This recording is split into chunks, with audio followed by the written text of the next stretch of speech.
Well, hello, everyone. Welcome to another edition of Inside Career Technical Education. It's so great to have you with us today. I'm one of the hosts of this program, Ann Baldwin. And I'm the other host, Jim Bologa, President and CEO of YTI Career Institute.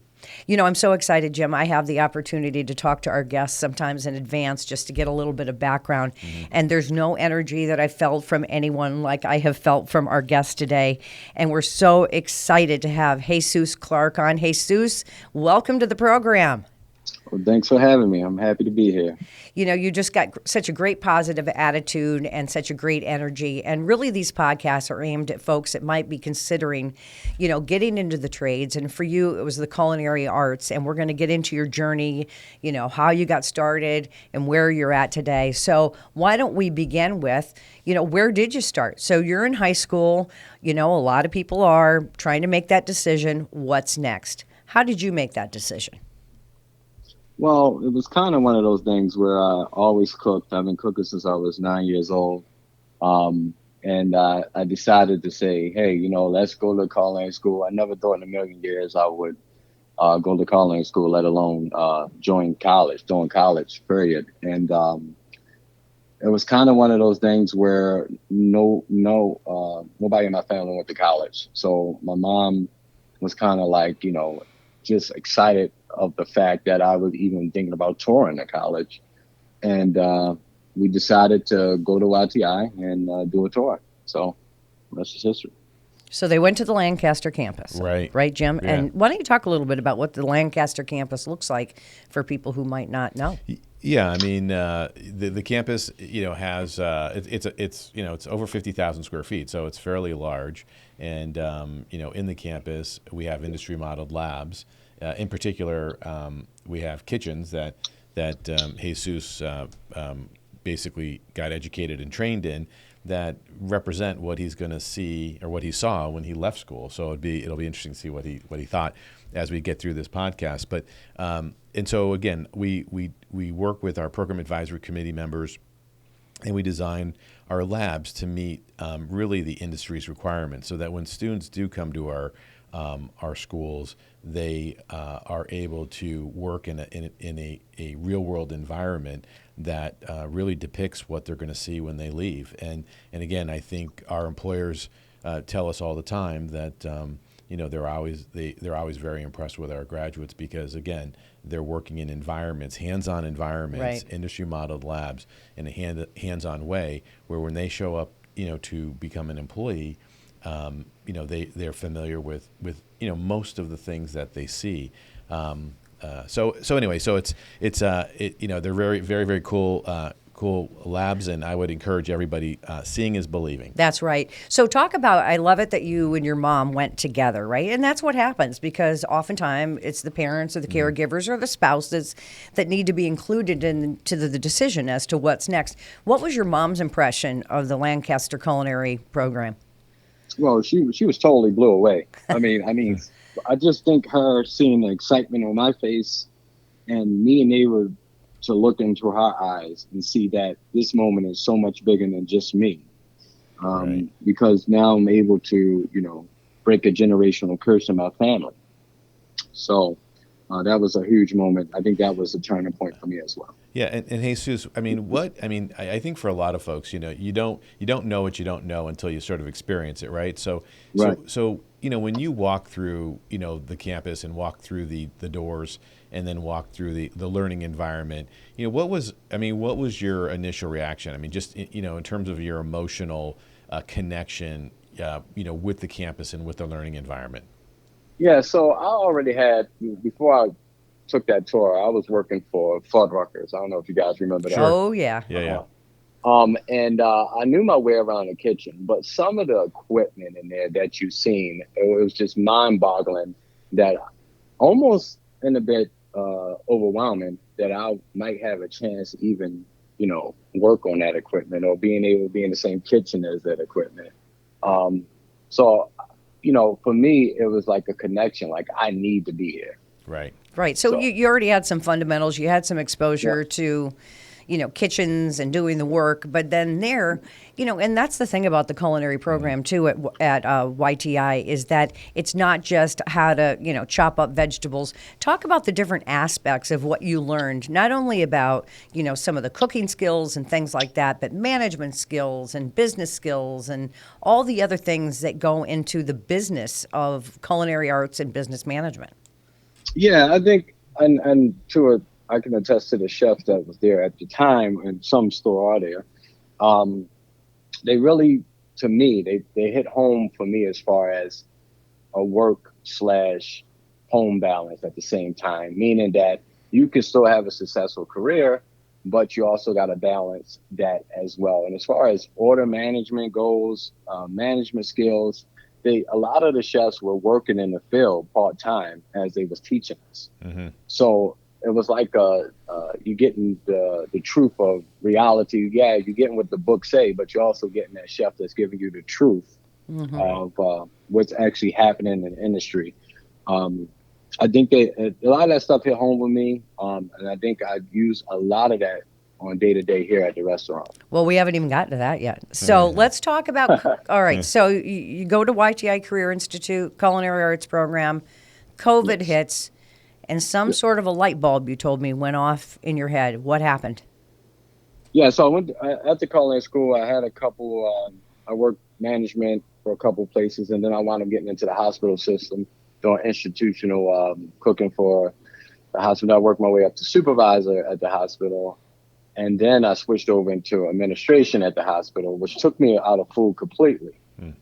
So at that time, it was, I want to say July, 2 years ago exactly, 4th of July, when the pandemic was kind of brewing, so to speak. I didn't like the way the country was going. It was too much hate.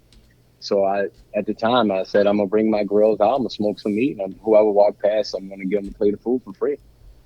And that's what I did. And from there, it turned into, I need you to cater for me next week. I need you to do this next week. So that's kind of how it started.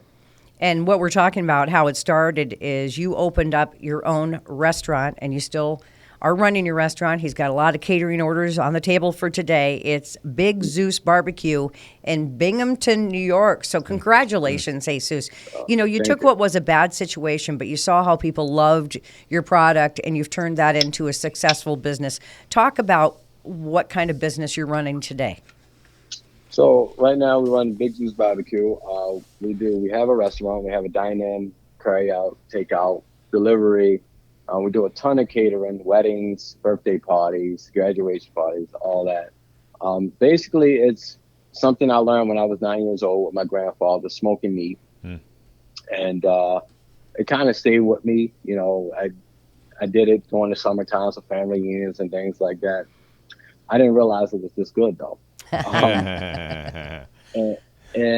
So that's kind of what I did. I wanted to hit back to my roots and what made me the man I am today. So Jesus, so just so I can, so our listeners can and our viewers can understand. So is it more Texas barbecue, Kansas City barbecue, or I know that in North Carolina they just call barbecue the event, not necessarily the meat. Right. So I'm going to challenge people to come and try it because I think I have a collection of every style in it. Got it. Okay. I think also going to culinary school allowed me the ability to say that because I honestly do believe I have a little bit of each, a little Texas, your little Kansas City. It depends. It all depends how you look at it. And you talk about you've got the talent and you've started that at a young age. You talk about the family bond of being with the grandfather, and that's what we need to do. Whether it's cooking in the kitchen with your grandkids or your kids, and that exposes them to something that you love and you love it. But you also talked about how really your education at YTI Culinary School has helped you, like with inventory, with ordering, with the business side. Well, let's talk about safe food. I mean, there's a lot of, especially now, there's a lot of guidelines and things. Sure. And you learned all that in that program, correct? That is absolutely correct.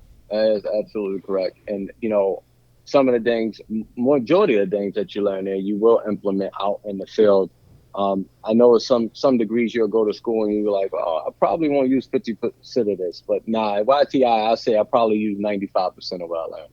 Yeah, well, that's great to hear, Jesus. That the education was that practical that you could use it in your employment right out of the box. Because again, there's testament and that there's value in what we're providing. Right. Can you share with us that quote that you told me when we spoke earlier that your mother said? Can you give me that quote? Oh, Listen to this yeah, one. the one about where she said, what was it? It was a lot of just because your mama like your food don't mean anybody else will. And that was something she told me when I first started out the barbecue business, and she was like, "Is it good?" And I was like, "Yes, ma'am." And she goes, "Well, just because I'm gonna say I like it, don't mean anybody else gonna like it." And it sticks with me. It really does. Every recipe I design, I get thousands of people to eat it before I say it's good. Right. So now you're in the process, and you've reached out to YTI, to some of the culinary instructors there, to some of the students there. I mean, why is it that you're so passionate? You admittedly said you were a little rough around the edges when you got out of high school. Why do you want to kind of mentor the future, culinary arts students? Well, I honestly, the way I see it is, I think if my story can impact at least one person and give them that inspiration that they need to pursue the dream, because a dream of, obviously it's a dream they probably always wanted for years. Or my thing is, if you let your dream die, how do you live happy? I just don't understand. You got it. Don't never give up on your dream. And It might take you 50 years to get to that dream, or you might go to culinary school in your 50s or 60s or whatever. Right. Just don't give up in your dream. And if my story can inspire one person, I only hope that person I inspire can turn around and do the same thing for somebody else. And you have some of the people from the culinary program working for you, correct? Yes, not from YTI culinary, but from local culinary. Yeah, I have an extern student that just graduated from up here. Well, that's great. It's kind of like the country song, "Chase your dreams, because dreams don't chase you back." Right. It's one of those things. Go ahead, Jim. I was just going to say, I think it is an inspiration and to listen to you, Jesus, and I think all of us have to realize that we all have the ability to make a difference in someone's life, and by sharing stories, I think that's one of the things where you can make that emotional connection with an individual and inspire that person to take action. Because again, I think that's the challenge for everybody is do I believe in my dream? Do I believe in myself? Do I believe in myself that I can achieve this dream? And I think for all of us, it's just having that. It's just one, and it can be one person who supports you and says, "Hey, you can do this." And that's why I love doing these graduate stories, because again, these are all folks who were at some point in their lives making decisions about their dreams to pursue a career and a passion, and and again, I think it's just for folks to just hear it. I hope it resonates with our viewers, right? That that you can do really anything you want, in our country. Right. So if you're going through Binghamton, New York, or anywhere, or make it a destination location, right? Go to Big Zues Barbecue and Jesus Clarke. You'll probably be there, because we know that this industry also, you have to have dedication. You have to. It's not 9 to 5 Monday through Friday, right? You work your butt. You work your butt off. Well, Go ahead, Jesus. I'm going to make a comment too after that. So no, I was definitely going to say it's definitely one of those fields that you definitely get out what you put in. So if you decide to work 15 hours a week, you're one of those owners. You're probably going to get 15% of output. So that's just. Yeah, I was just going to say the next time I'm heading out to our Pennsylvania campuses, I'm gonna take the Southern Tier and jump off the road and come down and visit you in Binghamton, New York. Interesting. Oh, that'd be great. Yeah, interesting story about my professional career. I started in Syracuse, New York, and my first client was actually in Binghamton, New York. So I used to frequent there. There was a dairy called Crawley Foods, Yep.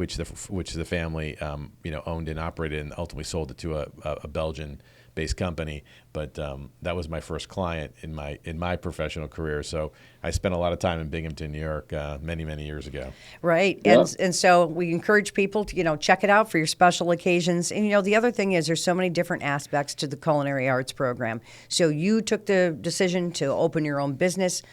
So many folks are working in, like you said, you've worked in healthcare, in the kitchen. You've moved up to management, and now you're at where you are today. So I guess really the message here is, first of all, Jesus, we like to say continued success to you. And thank you for sharing your story. And we hope that your story and all the other ones that we tell on this podcast inspire people to look at their options. Check out yti.edu, which is the website. And Jim, winter class is starting up again. Yeah, the next set of classes start October 24th. So, I would encourage our viewers who are watching the podcast to go to yti.edu and don't procrastinate. That's right. Just get on it and get it done. Change your life. Be your own boss, right, Jesus? Absolutely. And one other thing I would definitely tell people, you will sometimes land into a job where you might not have the best employer or the best management, but don't let nobody opinion determine your success. That's There you right. go. We've all had bad bosses. Trust me. Well, Jesus, thanks again. And Big Zues Barbecue in Binghamton, New York. Get on up there if you can. We hope that you've all enjoyed this podcast. Check out yti.edu for more information. And thanks. Thank you, Jesus Clarke. Thank you for tuning in to this edition of Inside Career Technical Education. We'll see you again next time with another great story.